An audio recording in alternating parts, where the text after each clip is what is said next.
Hi students, ഇന്ന് നമ്മൾ നോക്കാൻ പോകുന്നത് ട്രാൻസാക്ഷനകത്തുള്ള കൺകറൻസി കൺട്രോൾ മെക്കാനിസംസിൻ്റെ ഒരു ഇൻട്രൊഡക്ഷൻ വീഡിയോ ആണ്. സോ നമുക്ക് വീഡിയോയിലോട്ട് പോകാം. കൺകറൻസി കൺട്രോളിങ് ടെക്നിക്സ് എന്താണെന്നുള്ളത് നോക്കാം. മൾട്ടിപ്പിൾ ട്രാൻസാക്ഷൻസ് സൈമിൾട്ടേനിയസ് ആയിട്ട് ഒരു പെർട്ടിക്കുലർ ഡേറ്റ ഐറ്റത്തിൽ വർക്ക് ചെയ്തുകൊണ്ടിരിക്കുമ്പം ഉണ്ടാവാവുന്ന പ്രോബ്ലംസ്.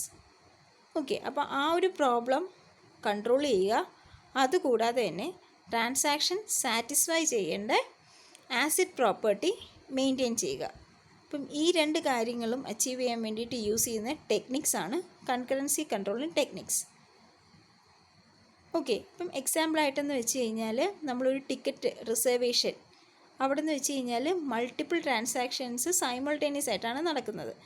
അപ്പം അറ്റ് എ ടൈമിൽ തന്നെ ഒരു അപ്ഡേഷൻ അല്ലെന്നുണ്ടെങ്കിൽ ആ പർട്ടിക്കുലർ ഡേറ്റ ഐറ്റത്തിനകത്ത് വന്നൊരു അപ്ഡേഷൻ ചിലപ്പം വേറൊരു ട്രാൻസാക്ഷന് കിട്ടാത്ത അവസ്ഥയുണ്ടാവാം.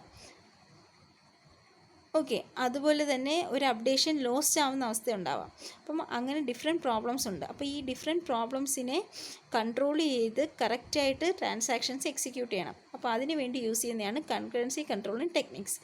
ഇനി ഡിഫറെൻറ്റ് അപ്രോച്ചസ് ഉണ്ട്. അപ്പം അതിനകത്ത് എന്തൊക്കെയാണെന്ന് വെച്ച് കഴിഞ്ഞാൽ ലോഗ് ബേസ്ഡ് ഉണ്ട്, ടൈം സ്റ്റാമ്പ് ബേസ്ഡ് ഉണ്ട്, ദെൻ ഒപ്റ്റിമിസ്റ്റിക് ഉണ്ട്. ഓക്കെ, അപ്പം സൈമിൾട്ടേനിയസ് ആയിട്ട് എക്സിക്യൂട്ട് ചെയ്യുന്ന ട്രാൻസാക്ഷൻ ഒരു ഷെയർഡ് ഡേറ്റാബേസിനകത്ത് നടക്കുമ്പോൾ പല പ്രോബ്ലംസും, ഡേറ്റ ഇൻറ്റഗ്രിറ്റി പ്രോബ്ലം ഉണ്ടാവാം, ഡേറ്റ കൺസിസ്റ്റൻസി പ്രോബ്ലം ഉണ്ടാവാം, അങ്ങനെ ഡിഫറെൻറ്റ് പ്രോബ്ലംസ് ഉണ്ടാവാം. അപ്പോൾ അതൊക്കെ കൊണ്ട് എന്താ സംഭവിക്കുന്നതെന്ന് വെച്ച് കഴിഞ്ഞാൽ ചിലപ്പം ചില അപ്ഡേറ്റ് ലോസ്റ്റ് ആവാം, ചില ട്രാൻസാക്ഷൻ റീഡ് ചെയ്യുന്ന വാല്യൂ തെറ്റാവാം. അത് കണക്ക് തന്നെ എപ്പോഴെങ്കിലും നമ്മളൊരു പെർട്ടിക്കുലർ ഓപ്പറേഷൻ പെർഫോം ചെയ്യുമ്പം അതിനകത്ത് പ്രോബ്ലംസ് ഉണ്ടാവാം. സമ്മേഷനൊക്കെ ചെയ്യുന്ന സമയത്ത് ഉണ്ടാകുന്ന പ്രോബ്ലംസ്. അതുപോലെ തന്നെ റിപ്പീറ്റഡ് ആയിട്ട് റീഡ് ഓപ്പറേഷൻ വരുമ്പം ചില കൺഫ്യൂഷൻസ് ഉണ്ടാവാം. അപ്പം അങ്ങനെ 4 ടൈപ്പ് ഇഷ്യൂസാണ് മെയിനായിട്ടും വരുന്നത്. Lost update, dirty read problem, then incorrect summary problem and unrepeatable read problem. Okay, അപ്പോൾ ഈ പ്രോബ്ലംസ് ഒക്കെ വരാൻ കാരണമെന്ന് വെച്ച് കഴിഞ്ഞാൽ കോൺഫ്ലിക്റ്റ് ആണ്. അതായത് ഓപ്പറേഷൻസ് തമ്മിലുള്ള കോൺഫ്ലിക്റ്റ്. അപ്പോൾ രണ്ട് ഓപ്പറേഷൻസ് കോൺഫ്ലിക്റ്റിംഗ് ഓപ്പറേഷൻസ് ആവുന്ന എപ്പോഴാണെന്ന് വെച്ച് കഴിഞ്ഞാൽ ആ രണ്ട് ഓപ്പറേഷൻസും രണ്ട് ഡിഫറെൻറ്റ് ട്രാൻസാക്ഷൻസിനകത്തായിരിക്കണം നടക്കുന്നത്. അതുപോലെ തന്നെ ഈ രണ്ട് ഓപ്പറേഷൻസും സെയിം ഡേറ്റ ഐറ്റത്തിനകത്തായിരിക്കും നടക്കുന്നത്. അതുപോലെ അതായത് രണ്ടും റീഡ് ഓപ്പറേഷൻ ആണെന്നുണ്ടെങ്കിൽ, അതായത് രണ്ട് ട്രാൻസാക്ഷനും നടക്കുന്നത് റീഡ് ഓപ്പറേഷനാണ് പെർഫോം ചെയ്യുന്നതെന്നുണ്ടെങ്കിൽ അവിടെ കോൺഫ്ലിക്റ്റ് ഒന്നും ഉണ്ടാവില്ല. സപ്പോസ് ഒരു റീഡ് ഫോളോഡ് ബൈ റൈറ്റ് ആണെങ്കിൽ, അതായത് ഒരു ട്രാൻസാക്ഷൻ റീഡ് ചെയ്യുന്നു, അടുത്ത ട്രാൻസാക്ഷൻ ആ വാല്യൂവിനെ റൈറ്റ് ചെയ്യുന്നു. അതുപോലെ ഒരു ട്രാൻസാക്ഷൻ റൈറ്റ് ചെയ്യുന്നു, അതിന് തൊട്ട് താഴെയായിട്ട് അല്ലെങ്കിൽ തൊട്ടടുത്ത ടൈമിലായിട്ട് വേറൊരു ട്രാൻസാക്ഷൻ ആ ഒരു ഡേറ്റയെ റീഡ് ചെയ്യുന്നു. അപ്പം റീഡ് റൈറ്റും റൈറ്റ് റീഡും ആണെന്നുണ്ടെങ്കിൽ കോൺഫ്ലിക്റ്റ് ഉണ്ടാവാം. അതുപോലെ തന്നെ രണ്ട് ട്രാൻസാക്ഷൻ സൈമിൾട്ടേനിയസ് ആയിട്ട് റൈറ്റ് ഓപ്പറേഷൻ പെർഫോം ചെയ്യുമ്പോഴും സെയിം ഡേറ്റ ഐറ്റത്തിൽ റൈറ്റ് ഓപ്പറേഷൻ പെർഫോം ചെയ്യുമ്പോഴും കോൺഫ്ലിക്റ്റ് ഉണ്ടാവാം. ഓക്കെ, ഇനി നമുക്ക് ഈ ഓരോ പ്രോബ്ലംസും എന്തുവെന്നുള്ളത് നോക്കാം. First one, lost update problem. Okay, അപ്പോൾ രണ്ട് ട്രാൻസാക്ഷൻസ് തമ്മിൽ സൈമിൾട്ടേനിയസ് ആയിട്ട് വർക്ക് ചെയ്യുകയാണ്. അപ്പം ഒരു ട്രാൻസാക്ഷൻ്റെ അപ്ഡേഷൻ മറ്റൊരു അപ്ഡേഷനെ ഓവർറൈറ്റ് ആവുകയാണെങ്കിൽ, ഒരു ട്രാൻസാക്ഷൻ്റെ അപ്ഡേഷൻ മറ്റൊരു ട്രാൻസാക്ഷൻ്റെ അപ്ഡേഷനെ ഓവർറൈറ്റ് ആവുകയാണെന്നുണ്ടെങ്കിൽ പറയുന്നതാണ് ലോസ്റ്റ് അപ്ഡേറ്റ് പ്രോബ്ലം. അപ്പം ഫസ്റ്റ് ട്രാൻസാക്ഷൻ്റെ അപ്ഡേഷൻ പോയി, അതുകൊണ്ടാണ് അപ്ഡേഷൻ ലോസ്റ്റ് ആയി എന്നുള്ളത് പറയുന്നത്. എക്സാമ്പിൾ, ട്രാൻസാക്ഷൻ എയും ട്രാൻസാക്ഷൻ ബിയും ഉണ്ട്. ട്രാൻസാക്ഷൻ എ T1 ടൈം ആയപ്പം എക്സ് എന്ന് പറയുന്നൊരു ഡേറ്റ ഐറ്റത്തിനെ റീഡ് ചെയ്തു. ഓക്കെ, ട്രാൻസാക്ഷൻ ബി T2 ആയപ്പോഴേക്കും എക്സിനെ എഗെയിൻ റീഡ് ചെയ്തു. ഓക്കെ, T3 ടൈമിൽ ട്രാൻസാക്ഷൻ എ അപ്ഡേറ്റ് ചെയ്തു, ദെൻ T4 ടൈമിൽ ട്രാൻസാക്ഷൻ ബി അപ്ഡേറ്റ് ചെയ്തു. പക്ഷേ ട്രാൻസാക്ഷൻ എയുടെ അപ്ഡേറ്റ് അവിടെ ട്രാൻസാക്ഷൻ ബിയുടെ അപ്ഡേറ്റ് വെച്ചിട്ട് ഓവർറൈറ്റ് ആവുകയാണ് ചെയ്തത്. സോ ട്രാൻസാക്ഷൻ എയുടെ അപ്ഡേറ്റ് അവിടെ ലോസ്റ്റായി. അപ്പോൾ ഇങ്ങനെ വരുന്ന കേസാണ് lost update problem. Okay, so അതെന്തുവെന്നുള്ളതാണ് ഡിസ്ക്രൈബ് ചെയ്തേക്കുന്നത്, ഓരോ സമയത്തും നടന്ന കാര്യങ്ങൾ.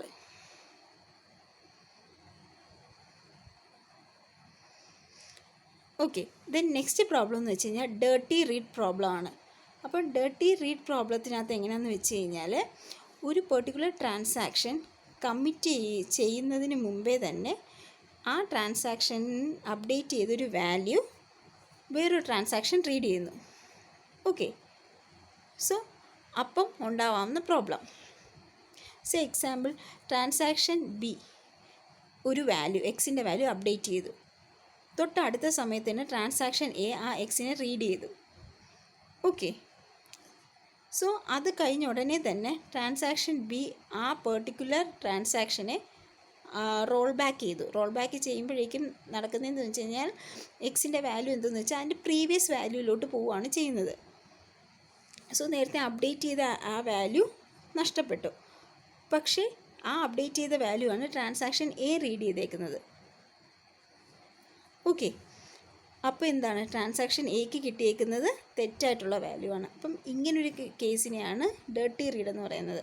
അതായത് ഒരു പെർട്ടിക്കുലർ ട്രാൻസാക്ഷൻ കമ്മിറ്റ് ചെയ്യുന്നതിന് മുമ്പേ പിന്നെ അപ്ഡേഷൻ നടന്ന വാല്യൂ റീഡ് ചെയ്യുമ്പോൾ ഉണ്ടാകുന്ന പ്രോബ്ലം, അതാണ് ഡേർട്ടി റീഡ് പ്രോബ്ലം എന്ന് പറയുന്നത്. മേ ബി ആ ഒരു പെർട്ടിക്കുലർ ട്രാൻസാക്ഷൻ, അതായത് അപ്ഡേറ്റ് ചെയ്ത ട്രാൻസാക്ഷൻ അബോട്ട് ആവാം, അല്ലെന്നുണ്ടെങ്കിൽ റോൾ ബാക്ക് ചെയ്യാം. അപ്പോൾ ഉണ്ടാകുന്ന പ്രോബ്ലമാണ് dirty read problem. Okay, then അടുത്തതെന്ന് വെച്ച് കഴിഞ്ഞാൽ ഇൻകൺസിസ്റ്റൻറ്റ് റിട്രീവൽസ് അല്ലെങ്കിൽ ഇൻകറക്റ്റ് സമ്മറി പ്രോബ്ലം എന്ന് നമ്മൾ പറയും. ഓക്കെ, അപ്പോൾ ഇതെന്താണെന്ന് വെച്ച് കഴിഞ്ഞാൽ ഒരു ട്രാൻസാക്ഷൻ പെർട്ടിക്കുലർലി സമ്മറി ഫംഗ്ഷനൊക്കെ കാൽക്കുലേറ്റ് ചെയ്യുമ്പോൾ ഉണ്ടാവാവുന്ന പ്രോബ്ലം. T1 T2 എന്ന് പറഞ്ഞ രണ്ട് ട്രാൻസാക്ഷൻ ഉണ്ട്. അപ്പം T1-നകത്ത് എക്സിൻ്റെയും വൈയുടെയും വാല്യൂ റീഡ് ചെയ്തു, സം കണ്ടുപിടിച്ചു. അതിനുശേഷം T2 ഇസഡിൻ്റെ വാല്യൂ റീഡ് ചെയ്തു, ഇസഡിൻ്റെ വാല്യൂ റൈറ്റ് ചെയ്തു. ദെൻ ഇസഡിൻ്റെ വാല്യൂ അപ്ഡേറ്റ് ചെയ്തു, Z is equal to Z minus 10 എന്ന്. ഓക്കെ, അപ്പം ഇസഡിൻ്റെ വാല്യൂ അപ്ഡേറ്റ് ചെയ്തതിന് ശേഷം അടുത്ത ടൈമിൽ T1 എന്ത് ചെയ്തു, ഇസഡിൻ്റെ വാല്യൂ റീഡ് ചെയ്തു. ഓക്കെ, പക്ഷെ അപ്പോൾ T1 കിട്ടുന്നത് ഏതാണ്, റൈറ്റ് ചെയ്ത ഇസഡിൻ്റെ വാല്യൂ ആണ്, 10 വെച്ച് മൈനസ് ചെയ്ത ഇസഡിൻ്റെ വാല്യൂ അല്ല. ഓക്കെ, അപ്പം T1 സം കാണുമ്പം കിട്ടുന്ന വാല്യൂ എന്ന് വെച്ച് കഴിഞ്ഞാൽ ഒരു തെറ്റായിട്ടുള്ള വാല്യൂ ആണ്. അപ്പം ഈ ഒരു പ്രോബ്ലത്തിനാണ്, അതായത് റൈറ്റ് ചെയ്യുന്നതിന് മുമ്പേ റീഡ് ചെയ്യുമ്പോൾ ഉണ്ടാവാവുന്ന പെർട്ടിക്കുലർ പ്രോബ്ലം. അപ്പം അത് വെച്ചിട്ട് നമ്മൾ കാൽക്കുലേഷൻസ് എന്തെങ്കിലും ചെയ്യുമ്പം, അഗ്രിഗേറ്റ് ഫങ്ഷൻസ് എന്തെങ്കിലും ചെയ്യുമ്പം ഉണ്ടാവാവുന്ന ഫോൾട്ട്, അതിനെയാണ് ഇൻകറക്റ്റ് സമ്മറി പ്രോബ്ലം എന്ന് പറയുന്നത്. So it's A problem occurs when A transaction calculate summary function over A set of data while other transactions are updating the data. Okay, read ചെയ്തതിന് ശേഷമാണ് ആ ഇസഡിൻ്റെ value 10 വെച്ച് minus ചെയ്ത് submit ചെയ്തേക്കുന്നത് അല്ലെങ്കിൽ commit ചെയ്തേക്കുന്നത്. അപ്പം T1-ന് ഇസഡിൻ്റെ വാല്യൂ കിട്ടിയേക്കുന്നത് തെറ്റാണ്. അപ്പോൾ അത് വെച്ചിട്ടാണ് സമ്മേഷൻ കാൽക്കുലേറ്റ് ചെയ്തേക്കുന്നത്. Okay, then next one unrepeatable read problem. അതായത് റിപ്പീറ്റഡായിട്ട് പ്രോബ്ലം ചെയ്യുമ്പോൾ ഉണ്ടാകാവുന്ന കൺഫ്യൂഷൻ. അതായത് എക്സാമ്പിൾ T1 ഇപ്പം എക്സിൻ്റെ വാല്യൂവിനെ റീഡ് ചെയ്തു, T2 അത് കഴിഞ്ഞ ഉടനെ തന്നെ എഗെയിൻ എക്സിൻ്റെ വാല്യൂ റീഡ് ചെയ്തു. എക്സിൻ്റെ വാല്യൂ T2 റീഡ് ചെയ്ത അടുത്ത ടൈമിൽ T1 എക്സിൻ്റെ വാല്യൂ റൈറ്റ് ചെയ്തു. എഗെയിൻ വീണ്ടും T2 എന്ത് ചെയ്തു, ഒന്നും കൂടെ എക്സിൻ്റെ വാല്യൂ റീഡ് ചെയ്തു. അപ്പോൾ അവിടെ റിപ്പീറ്റഡ് റീഡ് ഓപ്പറേഷൻ പെർഫോം ചെയ്യുന്നു. പക്ഷേ ഈ രണ്ട് റീഡിനും എന്താണ് നടക്കുന്നത്, രണ്ട് വാല്യൂസാണ് കിട്ടുന്നത്. അപ്പോൾ ഉണ്ടാവാവുന്ന ആ ഒരു പെർട്ടിക്കുലർ കൺഫ്യൂഷൻ, അതാണ് അൺറിപ്പീറ്റബിൾ റീഡ് പ്രോബ്ലം എന്ന് പറയുന്നത്. ഓക്കെ, ഇനി ട്രാൻസാക്ഷനുമായിട്ട് റിലേറ്റ് ചെയ്യുന്ന അടുത്ത ടേമാണ് serializability. Okay, several transaction serially equivalent ആണ് എന്ന് പറയുകയാണെന്നുണ്ടെങ്കിൽ വിത്തൗട്ട് എനി ഇൻ്റർലീവിങ്, അതായത് സീരിയലി ഇക്വലൻ്റ് ആയിട്ടുള്ള ട്രാൻസാക്ഷൻസ് ആണെന്നുണ്ടെങ്കിൽ അത് കറക്റ്റ് എഫക്റ്റിൽ ഓരോന്നും അതിൻ്റെ രീതിയിൽ കറക്റ്റായിട്ട് എക്സിക്യൂട്ട് ചെയ്തിട്ടുണ്ട്. അത് തമ്മിൽ ഒന്നും അങ്ങോട്ടും ഇങ്ങോട്ടും ഇൻ്റർഫിയർ ആയിട്ടില്ല. കംപ്ലീറ്റ്ലി ഓൺ ടൈമിൽ 180 ടൈമിൽ കംപ്ലീറ്റ് ചെയ്തു, ബട്ട് ഇൻ സം ഓർഡർ. അങ്ങനെയാണെങ്കിലാണ് അതിനെ സീരിയലായിട്ടുള്ള ട്രാൻസാക്ഷൻസ് എന്ന് പറയുന്നത്. ഓക്കെ, അപ്പോൾ സീരിയലൈസബിലിറ്റി മെയിനായിട്ട് യൂസ് ചെയ്യുന്നതെന്ന് വെച്ച് കഴിഞ്ഞാൽ നോൺ സീരിയൽ ആയിട്ടുള്ള ഷെഡ്യൂൾ ഏതാണെന്ന് വെച്ച് കഴിഞ്ഞാൽ അതിനെ കറക്റ്റായിട്ട് ഐഡൻറ്റിഫൈ ചെയ്യാനും അതുവഴി കൺസിസ്റ്റൻസി മെയിൻറ്റെയിൻ ചെയ്യാനുമാണ് സീരിയലൈസബിലിറ്റി യൂസ് ചെയ്യുന്നത്. ഓക്കെ, അപ്പം കറക്റ്റായിട്ട് ആ ഒരു particular set of transactions execute ചെയ്യുന്നു, but in some order. Okay, ഇപ്പോൾ സീരിയലൈസബിലിറ്റിയുടെ കമ്പൈൻഡ് ആയിട്ടുള്ള എഫക്റ്റ് എന്ന് വെച്ച് കഴിഞ്ഞാൽ കറക്റ്റ് ആയിരിക്കും. എക്സാമ്പിൾ TU എന്ന് പറയുന്ന 2 ട്രാൻസാക്ഷൻസ് ഉണ്ട്. അപ്പം ടിക്കകത്ത് നടക്കുന്ന ഓപ്പറേഷൻസും യുക്കകത്ത് നടക്കുന്ന ഓപ്പറേഷൻസുമാണ് കൊടുക്കുന്നത്. അപ്പോൾ ടി ആദ്യം ബാലൻസ് ചെക്ക് ചെയ്യുന്നു, ദെൻ ബാലൻസ് റീഡ് ചെയ്തതിന് ശേഷം പുതിയ ബാലൻസ് സെറ്റ് ചെയ്യുന്നു. അതിനുശേഷം നടക്കുന്നത് യു എന്ന് പറയുന്ന ട്രാൻസാക്ഷനാണ്. യു ഇതേ കണക്ക് ബാലൻസ് റീഡ് ചെയ്യുന്നു, ബാലൻസ് സെറ്റ് ചെയ്യുന്നു, ദെൻ അതിനുശേഷം വിഡ്രോവൽ ഫങ്ഷൻ നടക്കുന്നു ടിക്കകത്ത്, അതിനുശേഷം യുവിനകത്ത് വിഡ്രോവൽ ഫങ്ഷൻ നടക്കുന്നു. സോ ഇതെല്ലാ ട്രാൻസാക്ഷനും കറക്റ്റായിട്ട് നടക്കുന്നുണ്ട്, പക്ഷേ ഓർഡർ അങ്ങോട്ടും ഇങ്ങോട്ടും ചേഞ്ച് ചെയ്തിട്ടുണ്ടെന്നേ ഉള്ളൂ. അപ്പോൾ ഇങ്ങനെ നടക്കുന്ന ട്രാൻസാക്ഷൻസിനെയാണ് സീരിയലി ഇക്വലൻറ്റ് ഇൻ്റർലീവിങ് എന്ന് പറയുന്നത്. Next, recoverability from aborts. അതായത് ഒരു പെർട്ടിക്കുലർ ട്രാൻസാക്ഷൻ അബോട്ട് ആവുമെന്ന് വെച്ച് കഴിഞ്ഞാൽ അത് കമ്മിറ്റഡ് ആയിട്ടില്ല, അത് കംപ്ലീറ്റ് ആയില്ല, കമ്മിറ്റഡ് ആയിട്ടില്ല എന്നാണ് അതിൻ്റെ മീനിങ്. അപ്പം സെർവേഴ്സ് എന്താ ചെയ്യുന്നതെന്ന് വെച്ച് കഴിഞ്ഞാൽ കമ്മിറ്റഡ് ആയിട്ടുള്ള ട്രാൻസാക്ഷൻസിൻ്റെ ഡീറ്റെയിൽസ് എല്ലാം റെക്കോർഡ് ചെയ്യുന്നുണ്ട്, ബട്ട് അബോട്ടഡ് ആയിട്ടുള്ളതിൻ്റെ ഒരു എഫക്റ്റും ഇല്ല. അപ്പം ട്രാൻസാക്ഷൻസ് ഇപ്പോൾ എക്സാമ്പിൾ ഇവിടെ 2 ട്രാൻസാക്ഷൻസ് കൊടുത്തിട്ടുണ്ട്, ടിയും U. T set of operations perform ചെയ്ത് ആ ഓപ്പറേഷൻസ് പെർഫോം ചെയ്ത വാല്യൂ, അതായത് ബാലൻസ് സെറ്റ് ചെയ്ത വാല്യൂ ആണ് യു യൂസ് ചെയ്തേക്കുന്നത് ബാലൻസിനകത്ത്. ഓക്കെ, എന്നിട്ട് യു യൂസ് ചെയ്തതിന് ശേഷം യുവിൻ്റെ ട്രാൻസാക്ഷൻ കംപ്ലീറ്റ് ചെയ്തു, അതായത് കമ്മിറ്റഡ് ട്രാൻസാക്ഷൻ ചെയ്തു. അതിന് ശേഷമാണ് ടി അബോട്ട് ചെയ്യുന്നത്. സോ അപ്പോൾ യുവിൻ്റെ ആൻസർ അവിടെ തെറ്റാണ്. ഓക്കെ, അപ്പം ഇങ്ങനെ ഡിപ്പെൻഡൻ്റ് ആയിട്ട് നിൽക്കുന്ന ട്രാൻസാക്ഷൻസാണ് ആക്ച്വലി കാസ്കേഡിങ് ട്രാൻസാക്ഷൻസ് എന്ന് പറയുന്നത്, അല്ലെങ്കിൽ കാസ്കേഡിങ് ഷെഡ്യൂൾസ്.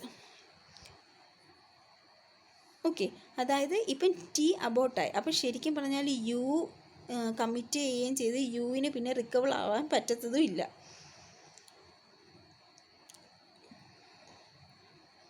ഓക്കെ, ഇനി ഇങ്ങനെയുള്ള ഷെഡ്യൂൾസാണ് ആക്ച്വലി കാസ്കേഡിങ് ഷെഡ്യൂൾസ് എന്ന് പറയുന്നത്, അല്ലെങ്കിൽ കാസ്കേഡിങ് റോൾ ബാക്സ് എന്ന് പറയുന്നത്. അപ്പോൾ ഇങ്ങനൊരു കേസ് വരുവാണെന്നുണ്ടെങ്കിൽ ശരിക്കും നടക്കേണ്ടത് എന്താണെന്ന് വെച്ച് കഴിഞ്ഞാൽ കമ്മിറ്റഡ് ആയിട്ടുള്ള ട്രാൻസാക്ഷൻ, അത് കമ്മിറ്റഡ് ആവുന്നത് വരെ ട്രാൻസാക്ഷൻസ് വെയിറ്റ് ചെയ്യുക.